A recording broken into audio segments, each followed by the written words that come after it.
Today we're replacing the blower motor resistor.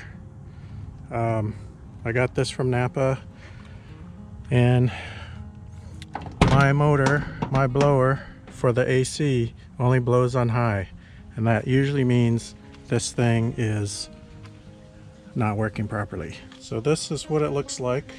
There's the plug. So this is it right here.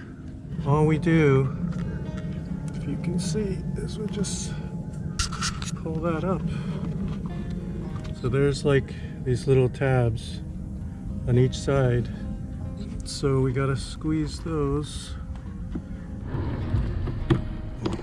Okay, so it does just come out. Slide it sideways towards that direction, and the thing just pulls out. Everything's gotta be in the way, doesn't it? Alright, looks the same. It's like cracked and burnt. So I did want to look at this a little more closely, but you can kind of see there are burn marks on what I suspect are the coils underneath the green jacket or whatever insulating material. So this definitely is toast. I don't see any burn marks inside.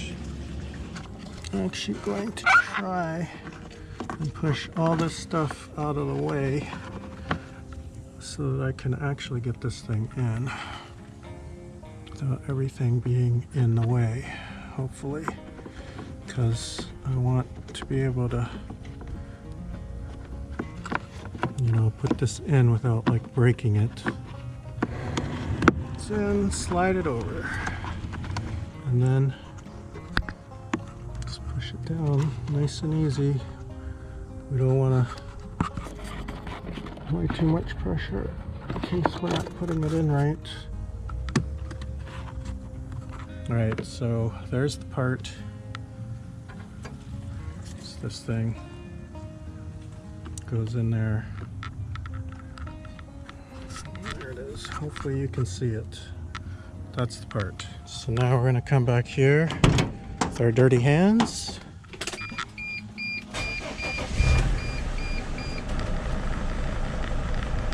Alright, I do have air coming out at the lower settings. I do have something coming out.